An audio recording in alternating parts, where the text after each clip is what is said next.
always talk to investors about what is your enough number. Once you determine what your enough number is and you hit that for the year, you then start trading time for income. I'm very much a lifestyle investor, and I value my time over everything. I mean, I don't know that anybody has any one direct way to real estate investing, but I feel like I have the most obscure one. Hey, Colorado, Chris Lopez here, the host of the Denver Real Estate Investing Podcast, and I have Troy Miller in the studio today to talk about how he has shifted his personal investing strategy in the Colorado landscape.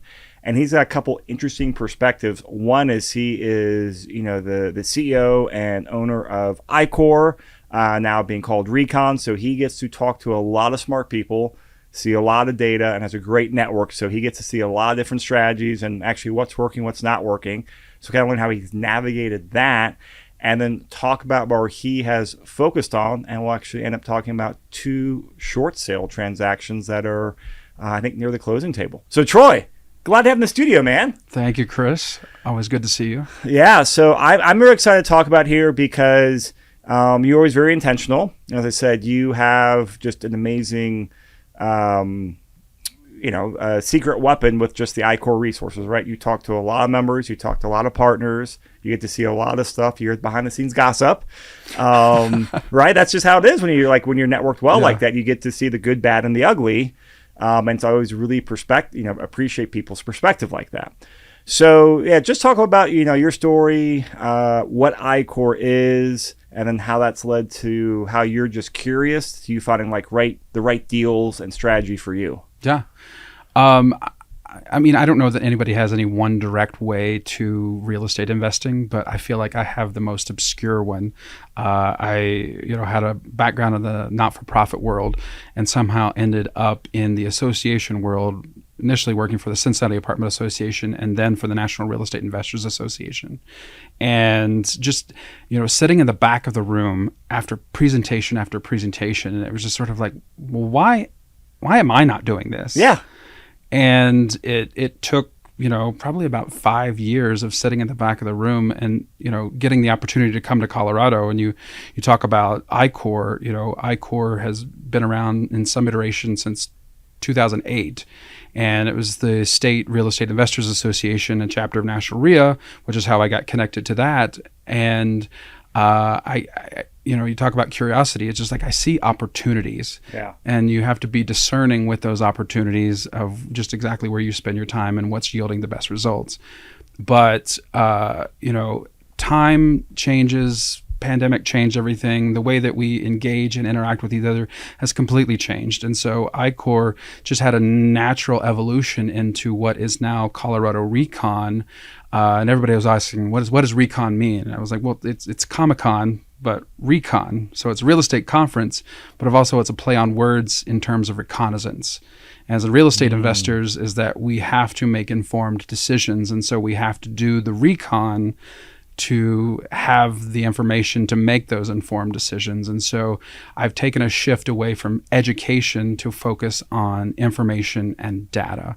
And that has really changed the participation at Colorado RECON. It just amazes me the level of people that are showing up to events and connecting and the business that's coming out of this. And I was like, this is what I think real estate investors associations were supposed to be in the beginning. And they evolved into this, we want this passive income with the guru and education. But, most other trade industries are very information driven, both from advocacy and governmental affairs standpoint, which we still provide, but also what's happening in the market real time. And there's an education component in there, but most everyone is out there trying to make a way for themselves, and they need information and community to help make that happen, specifically in our industry. But, I have done a couple of flips, had a couple of rentals. Like a lot of investors, I'm sitting here asking myself, is like, how do I scale this? How do I ramp this up? And, as you said, is like, I'm sort of in the middle, and I call myself a serial connector. And that has always served me and always brought me to the right people. But being there, in the center, I get a lot of phone calls. I got a lot of emails from people, maybe not even members specifically, but they have a deal or something comes across their plate and they're like, I don't know what to do with this. How do I get this out to? And I was like, well, the easiest thing is there are plenty of channels for members to communicate these opportunities to each other inside of Colorado RECON. But at the same time, I'm looking at these deals myself. And, I started to see this trend. I know that there's a big subject to community out there, and there's a lot of education, and a lot of people are jumping on this. It's a bandwagon, and it's what I call red ocean. It's like where all the sharks are swimming and trying to feed off of this very particular type of deal. But and I don't know that the education is necessarily bad per se, but there are people that just don't understand the nuances of this particular strategy. And it's very problematic that I'm seeing deals that aren't quite up to snuff. I mean, I had a call one day from an investor who was telling me about that he had a sub-2 deal and he wholesaled it to someone else. And that buyer wasn't briefed on the situation and ended up defaulting on the first payment of the sub-2 deal, putting the initial seller back in the position they were trying to avoid in the first place. And I was like, there has to be some sort of responsibility here because you're dealing with people who are in people problem situations. Yep. And a good investor is going to come to the table and start providing solutions. Yep. A very good friend of mine, Dimitri Fefis here in Colorado, he and my friend Bill Cook, Bill Cook talks about a lot of investors come to the table with a big damn hammer. And it's like to get that price as low as possible. But Dimitri said to me back in 2014, he's like, come to the table with at least 3 offers. And he goes, these might not be the best offers, but your seller is going to look at you saying, this guy's creative and flexible and can potentially give me terms that work. And it's not always the price that people want. It's, how are you going to solve a problem in their situation? Yeah, there's a big personal life event going on. Yeah, and it could be a number of things. But again, sort of focusing on being that problem solver, I said to this guy, I was like, you really need to step back and take a look at this education and make sure. I'm a part of a large network of influencers in the real estate space, and we're all concerned that if the volume of people that are getting this information aren't exactly executing on it properly, it's going to lead to policy change, which is going to impact the entire industry at the federal level, which is huge. I mean, I can remember being back at National RIA during Dodd-Frank, and it's always I can't get into advocacy and governmental affairs today. That's just another conversation. But these things are done with good intention, but the execution is never what it needs to be. And so constantly having this conversation and saying, it's the bad actor, but that's what gets the most attention. And so trying to help correct these things. And so I sort of stepped in with this guy because he brought me another deal. And I was running the numbers with him. And I was like, this is not a sub-2 deal. This is a short sale. And I was like, you can't sub-2 this. So I want to. This is great. I want to jump in here because I agree. There's a few very big, famous national gurus talking about subject to, which is a great strategy. But every state is different. I've heard a lot of people saying things. Hey, that stuff. Colorado's a harder market to navigate. I am not an expert, so I think it's great that you're focused on what's working here. Before we get into deals, I want to make sure we understand, define what a subject to is and define what a short sale property is. Because I'm going to get technical here. So define those two types of transactions. So a subject to is basically a buyer is assuming the loan at the terms that the loan was written. And there are some challenges with this, that there is potentially what is called a due on sale clause. So when the property is transferred in title, it could potentially trigger the bank to call the note due, which the seller has the potential of having to pony up the full loan amount in order to acquire the property. And the vast majority of residential loans have this due on sale clause, especially like conventional Fannie Freddie, like they have it on there. But I know a lot of successful Colorado investors. My friend Lindsay down in Colorado Springs does a substantial amount of sub-2 deals. Yes. But she's so it can be done. Yes, absolutely. In Colorado, it can be done. In fact, in a very high interest rate market, I mean, you look back to 2021 when we had 2-3% loans, that's incredibly attractive to an investor as compared to now. So high level, subject to is, hey, an owner's got a mortgage at 3%. The buyer comes in and will assume that loan. So they have to go out there and get a new loan. They can assume that 3% mortgage, right? What is a short sale? Short sale falls into pre-foreclosure. So you have pre-foreclosure, and in Colorado, the foreclosure timeline is 6 months, which across the nation is a very long time. Traditionally, I think in most states, it's 2 months. I think my friend in Missouri who's doing short sales has 21 days. Wow, that's quick. And so it just varies state to state. And, but there are pluses and minuses of that, but there are also workarounds depending upon what your timeline is. It's also favorable in Colorado because we do have that amount of time to sort of help work through the issues that you may encounter, and you're going to encounter issues with this. But with a sub-2, basically you are buying the property from the seller and it is a short on the mortgage. Most of the properties that I'm finding have, since the interest rates have gone up and the market has cooled off, are now worth less than what is owed on the mortgage.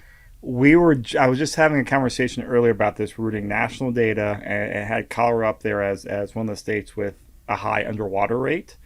High level, like how underwater are you seeing people? Because I haven't seen firm like Colorado numbers on that. One of the deals that I'm working on right now, owner has a $316,000 balance on her mortgage, and the property in good condition is valued at $200,000. And that's in Colorado Springs. And then she bought it a few years ago at the peak of the market for 3+. 356. Okay, so did like a Fannie Mae down loan, FHA loan. Okay, so that's one. Okay, so cool. Thank you for explaining subject to and short sales. So it's good to get terminology out there. Rewinding the clock now before I interrupt you, Troy. You were talking about he brought you another deal. He said, hey, it's a subject to deal. You said, no, it's not subject to, it's a short sale. Mm-hmm. So kind of pick up from there and talk about the deal mechanics and how you put it together. Yeah, it was all about running comps. And, from the time that I start a short sale to the time that I'm actually getting to the closing table, I've got to run those comps multiple times because the market is shifting so quickly. In some instances, I will see the as-is price decreases, but the after repair value is increasing. And this was the property I'm working on in Pueblo. And so it's bizarre. It's sort of a very foggy market right now. And it's just, you've got to be close to your deal mm-hmm. and constantly on top of it to watch as the market's shifting. So when this deal came out, what was the initial, I'll say, investor presentation to you that this wholesaler brought and said, hey, it's a subject to? What was kind of the rough numbers and game plan, and how did you diagnose it and say, hey, there's the short sale opportunity? So this was at this point is several years ago. This is three-ish years ago. And he brought me his numbers. With most wholesalers, it's like you do got to do your own due diligence and come up with your own numbers. They're optimistic on the takeout. I mean, I applaud you, but my comps just weren't matching. And it was, again, a situation where it was valued at less than what is owed. Okay. And it just was not favorable to move forward with that subject to. Okay.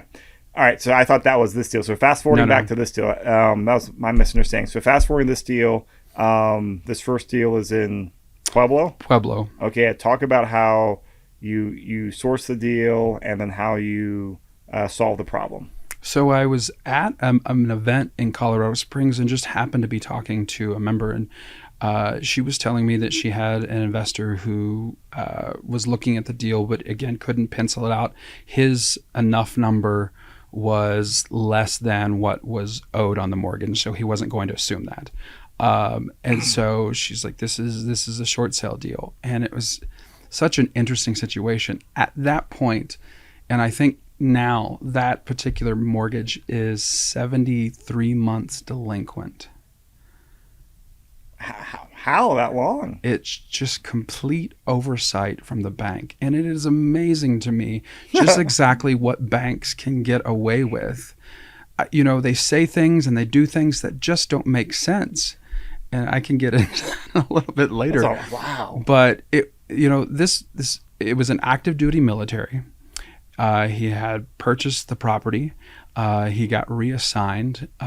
In that time period, he had rented out. So he reassigned. He got moved somewhere else? Yes. Like moved out of college? Yeah. Okay.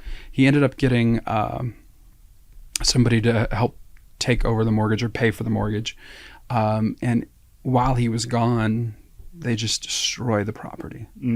Just destroyed it. And, you know, when I started running my numbers and I presented this to the bank and their loss mitigation department, they laughed at my initial offer. And I said, you just need to see the property. But, you know, it just kept going around and around and around with the bank. And then finally, we ended up having to step in and talk to FHA. And FHA has a rule that if the mortgage is delinquent beyond 41 months, I believe, that they will just simply foreclose on the property. But because of the situation with the bank and the issues that they have made, one, he is protected, the homeowner was protected because he is active duty through FHA. The second part... So not VA, but FHA? FHA, yeah. Okay. And because how this got to 73 months was that the bank just it was oversight on the bank. And there is a stipulation. We were talking about, you know, Dodd-Frank earlier. And Dodd-Frank says that any issue that is created by the bank that causes financial harm is strictly prohibited. So when FHA came back and said to the bank, just go ahead and foreclose on it, they're like, we can't. You're telling us to break the rules that you created. And so they were handcuffed. And so then the roadblock became with FHA. FHA wasn't really willing to budge. And so finally we're like, look, we're going to have to get some representation in here. And so I worked with the homeowner and drafted a letter to their senators. And before we sent it to the senators, we sent it back to FHA and said, look, we want to verify that this information is accurate before we send this. And within an hour of sending that email and letter to them, they changed their tune and they said, okay, we'll do it. Help to get things moving, huh? Just this once. Yeah. Well, dude, that is impressive problem solving. I think that's a really good point to highlight, especially in these creative deals. It's about creating that win-win, right? Not just the lowest price, but that is one of the more complex stories I've heard people navigate, but it's not uncommon. Well, that's, you know, there's always something like that. I think there's a misperception that short sales only existed in the Great Recession. A friend and colleague and mentor of mine has been doing these for 15 years, and they didn't stop, and they're not going to stop. They're always going to be this scenario. And I think a lot of investors look at this as just exactly how much work it takes. And it wasn't a great deal of work. I think the most time and effort was just filling out the paperwork. I think it was like 22 hours of filling out paperwork just to get through this process, submit the offer, and get things moving with the bank. Can you share high-level numbers on what he paid for it, your rehab, what the short sale value is going to be? So I'm looking at, the note was, I think, $181,000. Based upon as is fair market price, the house was valued at $30,000 in the condition that it was in. It was that bad a condition? It was. So rough. I mean, it was okay. It's like one of those properties where you have an investor that walks in and is like, you know what that smell is? It's money. Yeah. That was the situation that it was in. And that's when the bank was just like, you've got to be kidding me. And I said, just order a walkthrough appraisal and you will completely understand. So my offer was 30. And with that, my fix-up costs, depending on good, better, best, were anywhere from $80,000 to $112,000. So it was a gut job no matter what, it sounds like. Okay. Yeah. And then after repair value, and again, my after repair value changed from the time that I started the deal to now. It's like it was very curious because everybody kept telling me it's like the Pueblo market's cooling off, but the prices kept going up. And so the range, conservatively speaking, was 250 up to 280. Okay. And, depending upon what you did, I mean, there's an opportunity to turn it into a rental. There's an opportunity to flip it. So, okay, so you got it. Are you buying it yourself, or are you wholesaling? What's the business plan? I love flipping. I don't know why. Some people, it's just not their thing, but it's not my thing. But right. I love the story. It's sort of like the creativity of going into, and it's like, what can I do with this space? What can I? But it's in Pueblo, and it's an hour and 40 minutes away from me, and I was like, the last thing that I want to do is manage a property. We could be down there 3 days a week. Exactly, and so I will wholesale the deal and be on my way. So.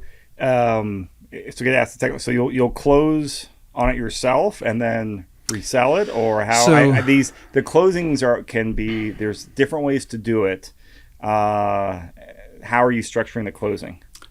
So it is my understanding that there.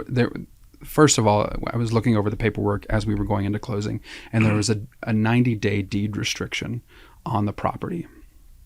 And it's right place, wrong time sort of situation. It was my understanding that FHA, because it is being transferred, will prohibit deed restrictions on these properties. And it just so happens that our government is shut down. So when I went back to FHA to have this conversation about this deed restriction, the first thing that I got was an out-of-office responder stating that the government was shut down and that they would respond to me when it resumed. And so I was just like, but at the same time, my holding costs aren't going to be that much for a $30,000 loan. Yeah. And so I'll just hold it. And I may even just go in there and put that on a credit card even, man. That's crazy.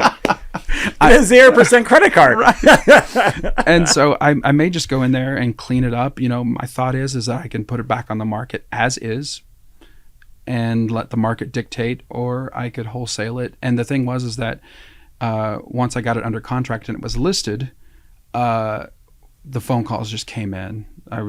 There were all investors that were interested in backup offers. Yeah. And so, my agent, sort of kept that information. And we also had the investor that had initially looked at it, that it didn't pencil out as is. So now it suddenly makes sense. And then with my network of people, I have plenty of people, that are investing in the Pueblo market. So your little TBD, right? Have you closed on the property yet?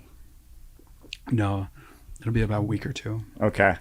So that'll be after this podcast comes out. So congratulations. Yes.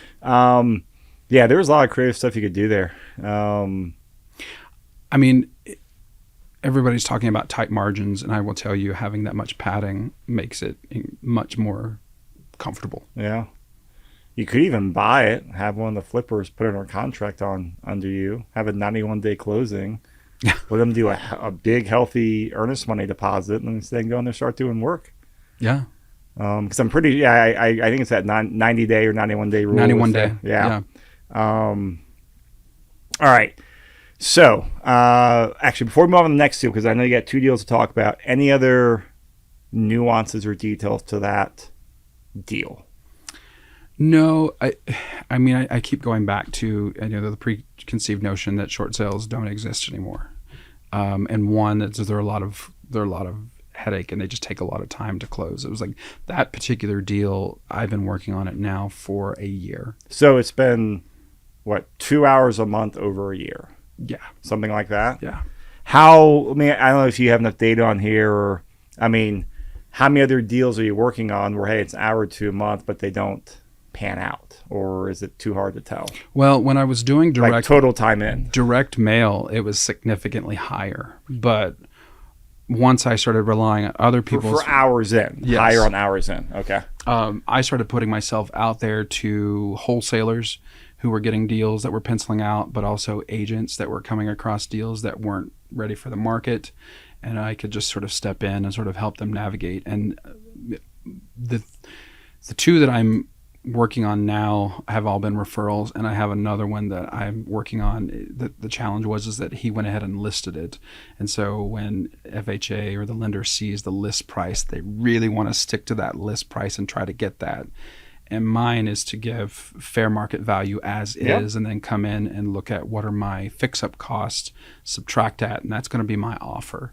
So, anytime that I can get to it before it gets to market, the better. Yeah. Okay. So this is a really good point here for just, a strategy in general is, you try different things, right? And to see what works. But usually where the best deal flow comes from networking, right? And there's dozens of ways to network.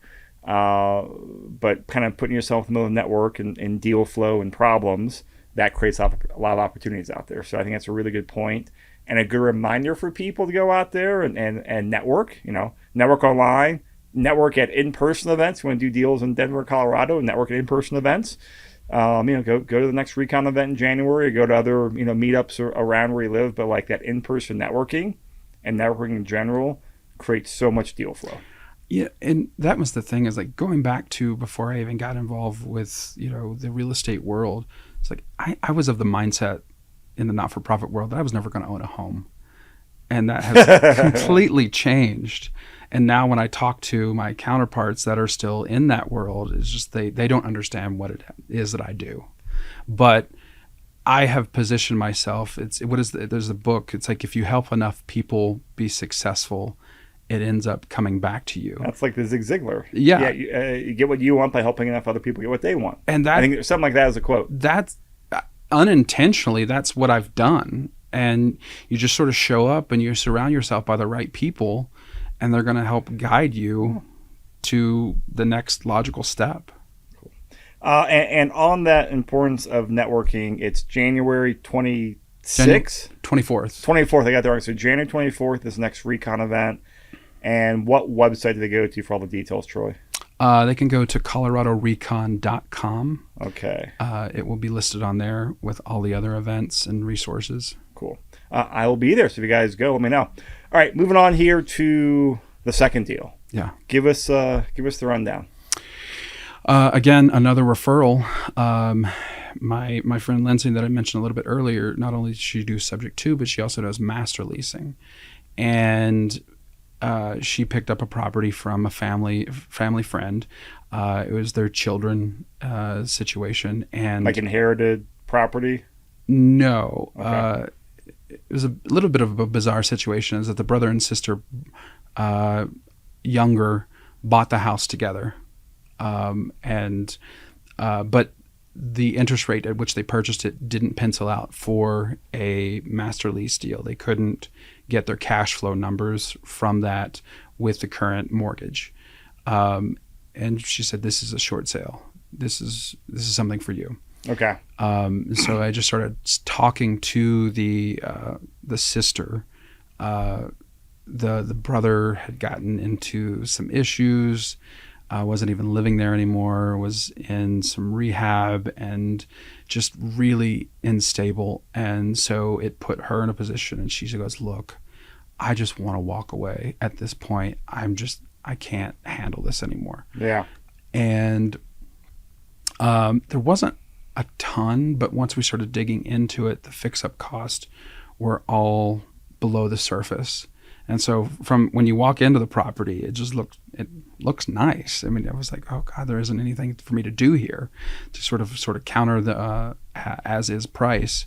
But you get your repair estimate with a contractor.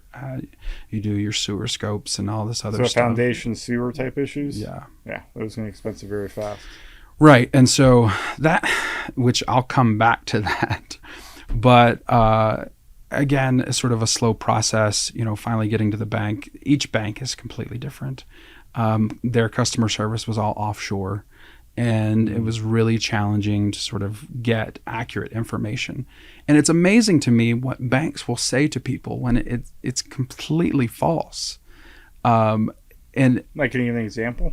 well, in this particular situation, there was what is it called? A dispute differentiation price. So if the offer What does comes that in, mean? Okay. if the offer comes in below what they think the house is worth, then they're going to go after the owner To make up the difference? To make up the difference. Okay.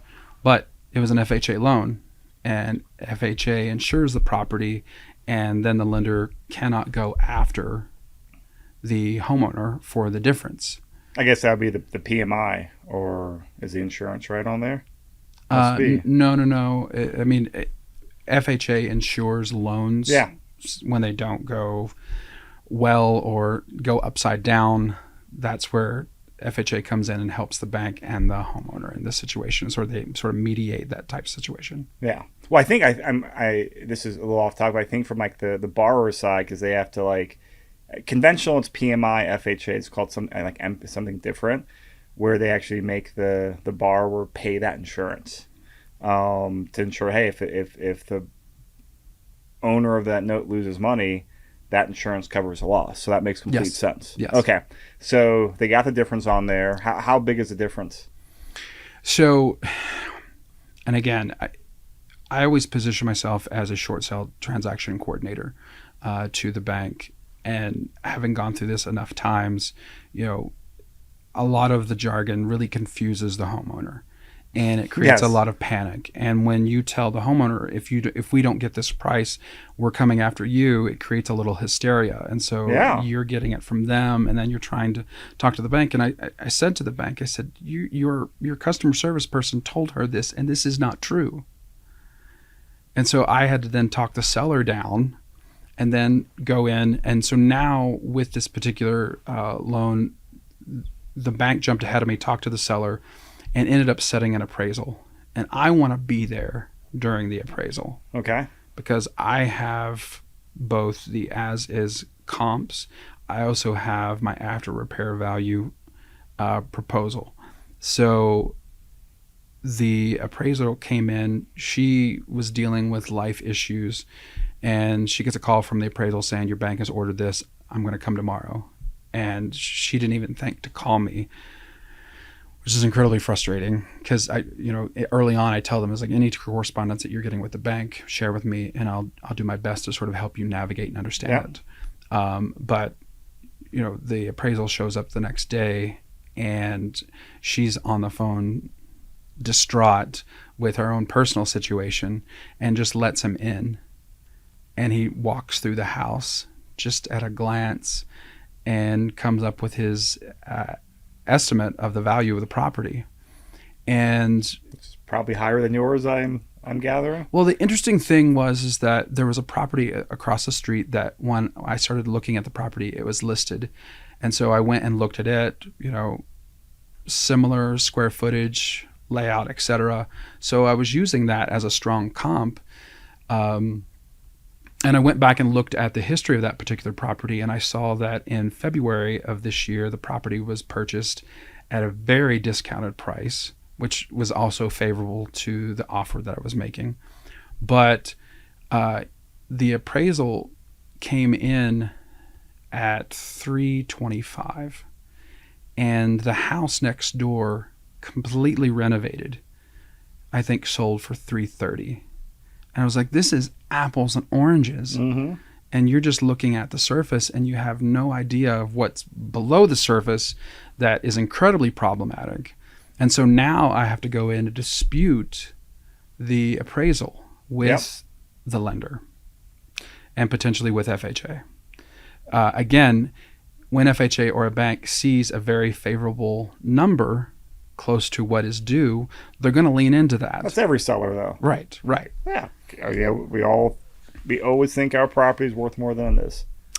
And so, and that's going to add another 4 months onto this process. But before we can dispute it, we have to submit the paperwork, we have to list it, we have to get it under contract, so that we can then say, this is what we think. And that's when you share your comps and you take them through that, your numbers, what you're basing that on, why you've chosen these comps as it compares to the comps that are on the appraisal, and then what they believe repair costs are going to be. So you're actively disputing it right now? We are just about to start. Okay, you're starting the appraisal. Yep. Unbeknownst to me, I literally this week just found out that the appraisal happened. That's another story. But can you dispute it while the government shut down? Or TBD? Yeah, to be determined. I can at the very least start with the bank. Yeah. Okay, that makes sense. All right. So taking a step back here, how long have you been working on this deal? What's your hours into this deal so far? So July was when I started on this, and I would say the bulk of my time now has been in the last month with paperwork. Okay. To get it under contract, listed. Initially, I have to start with a request for mortgage assistance application for the homeowner to give to the bank to start the process. And then they review it and determine whether or not that I can move forward with starting a short sale. Once I start the short sale, submit the paperwork, then I get a authorization to participate letter from the bank saying, okay, we accept the terms that, or the offer that you have made, and then the process begins to close. So how many hours are you into it so far, do you think? I mean, on average, it takes me about 22 hours to do all of the paperwork that is required to submit the deal. Okay. So as you're doing this, so I always ask about this, like, right, like I love the problem solution. You talk about how you like flipping because things are unique. I come from a different perspective. I like scale, and uniqueness and creativity usually don't lead to scale. How scalable is this business? So yeah, go ahead. That's my question. The only thing that I'm doing is talking to the seller and then talking to the bank or FHA. The rest is done through virtual assistants and just training people to do this paperwork. I give them the information, they fill it out, or assistance with my agent. And literally my time is minimal. So a lot of it is kind of once you have the systems, the infrastructure. It's like being a project manager. Okay. It's just like working with different vendors on different pieces of it, but you're at a very high level, just keeping everything flowing. Yeah. See, project manager, if I have to do that, that's a 4-letter word if I have to do that activity. But this is where it's good to know, like, strengths and everything, right? Like, that is something you're extremely adept at and you're great at doing. And I think it's always good to realize, hey, what are your skill sets? What are your interests? How do you line that with what makes sense in the market? So you're saying, hey, you got to go through the initial learning curve, as you do with any strategy out there. Yeah. You've probably invested some money into education, invested time in education, and they're investing some time and money into like building out your network and software and VAs and some training manuals. I'm supposing, is that an accurate idea? Yes. Okay. And then it becomes a lot more scalable. Well, that's the thing that I'm looking at the horizon on. Yeah. I love it. At what point do I start passing on deals? It's like, I always talk to investors. Passing, I mean, kind of like almost wholesaling to someone else, or just not, or what do you mean by passing? Do I have the bandwidth? Okay. Yeah. One, I always talk to investors about what is your enough number. It's like I always, when I talk to investors, they're like, oh, I need 100 doors. I'm like, well, why the hell do you need 100 doors? And then, once you determine what your enough number is and you hit that for the year, you then start trading time for income. And I'm very much a lifestyle investor, and I value my time over everything. And so, if I'm happy, I'm getting my needs met, then why sacrifice that? And that's where you can. So how many deals per year do you think you can comfortably do with the system, kind of keeping that sweet spot for like, a very good ROI on your time and effort? Well, I've got Colorado RECON working, other projects working, but I don't need more than 5 or 6 deals a year. Okay. And that's sort of been the cadence of this process thus far. And you can probably do a lot of this virtually as well, Oh, right? 100%. So if you're enjoying your time, I know you travel a lot as well. Yeah. Okay. All right. So for people interested in these types of strategies, because I don't do them, I don't talk about them very much. I'm glad you came on the podcast to really talk nuances on there. What are some good resources for people to learn about subject to for short sales? Is it talk to you, or is it like, where's a good starting point for people that are in that strategy or want to get in that strategy or those strategies? I'm certainly willing to help look at something, and help you navigate it and give you, what I think should happen. There's plenty of education out there. My sort of mentor, his name is David Randolph, and he's been doing short sales for 15 years. And he's an engineer. I am not an engineer. I appreciate engineers and the systems that they create. Logical stuff they do. They're worth their weight in gold. And I think that a lot of investors who are successful happen to be engineers. Yep. Indirectly. And so, he had a system, and, just like baking a cake, it's like you're going to follow that recipe to get the outcome. And I think, you prepare yourself with all these different scenarios so that when you're in the trenches and things are coming at you, you can quickly navigate based upon that because you have the knowledge. Great. Well, Troy, this has been a phenomenal podcast. Thank you. We'll have to bring you back on sometime in 2026 is the next year we're going into, to talk more about these deals, how things are navigating. Of course, the market is challenging right now as we talk about this. But I really appreciate you coming on here, and I appreciate also if you do it with ICOR, now Colorado RECON. So to recap it, the event is January 24th. Yes.